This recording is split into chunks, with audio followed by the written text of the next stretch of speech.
Je suis sans crainte dans le danger, elle est toujours là pour m'enseigner, me consoler.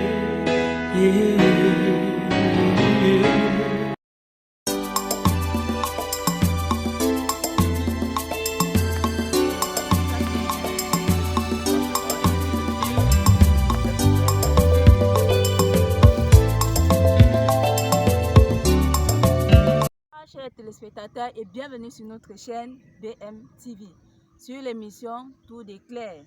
Sur cette émission, nous revenons sur des passages bibliques qui ont été déjà modifiés par le monde. Et en cette soirée, nous serons accompagnés de l'ancien Ndi Esisma Moïse.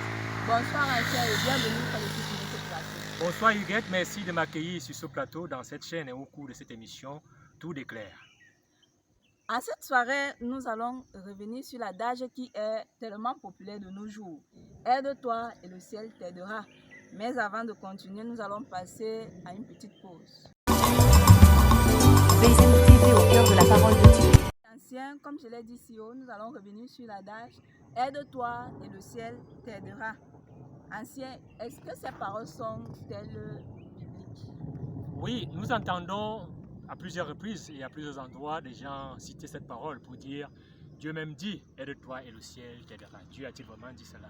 Nous allons répondre par la négative. Il n'est écrit nulle part, depuis la Genèse jusqu'à l'Apocalypse, où Dieu fait mention de cela. Mais cependant, bien que cet adage ne soit pas biblique, nous devons comprendre que cet adage dit quelque chose d'essentiel, c'est que Dieu encourage l'effort, Dieu encourage les investissements personnels pour atteindre un certain nombre d'objectifs. Mais cité comme tel, cet adage n'est pas biblique.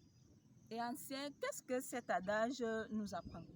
Cet adage nous apprend que Dieu encourage, je le disais tantôt, Dieu souhaiterait que nous puissions nous investir dans la réalisation d'un certain nombre de nos objectifs. Nous connaissons cette parabole des talents dans Matthieu 25, où il souhaite qu'il nous donne, il nous a doté des capacités, il nous a doté des ressources, pour que nous puissions mettre ces capacités et ces ressources en valeur pour pouvoir atteindre des objectifs. Dieu est donc un Dieu qui encourage l'effort, Dieu est un Dieu qui encourage le travail, Dieu est un Dieu qui invite ses enfants à s'investir pour pouvoir atteindre un certain nombre d'objectifs. Dieu n'encourage pas la paresse. L'adage « aide-toi et le ciel t'aidera » n'est certes pas biblique, mais il véhicule une idée importante. Dieu aime le travail et l'effort. D'ailleurs, c'est le travail qu'il a donné à Adam et Ève dans le jardin. L'homme devait entretenir et cultiver le jardin parce que Dieu bénit le travail pour que l'homme puisse être satisfait des fruits de ses derniers. Ok, ancien. Nous revenons à vous dans quelques minutes, mais avant cela, nous allons prendre une petite pause musicale.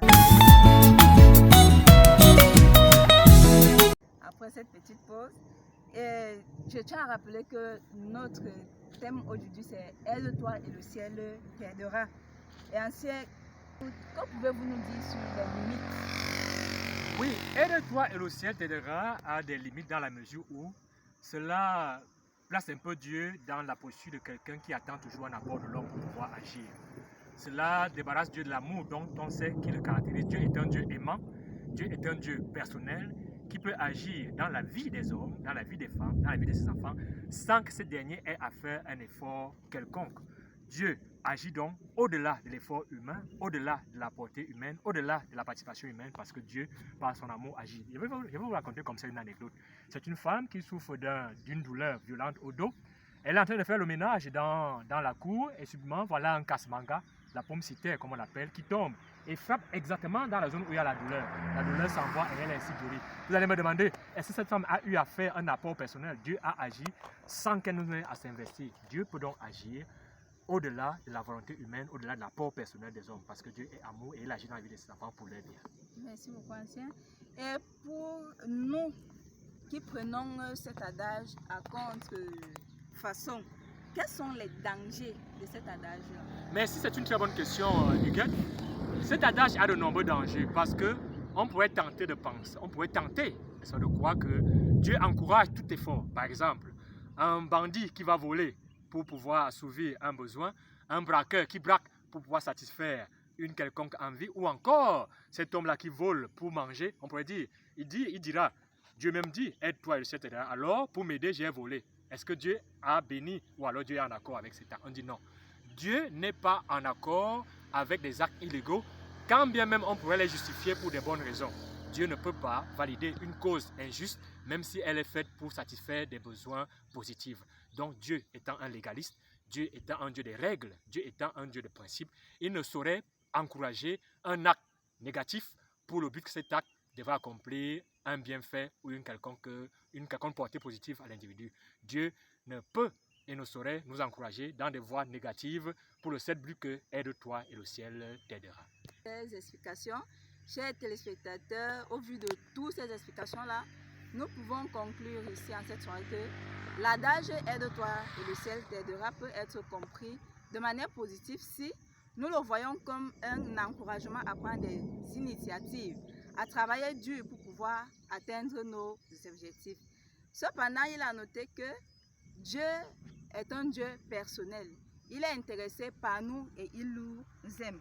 De même, chers téléspectateurs, nous devons faire des efforts pour accomplir nos objectifs et faire confiance à Dieu pour qu'il nous guide et qu'il nous soutienne. C'était votre présentatrice, Andjongo Huguet.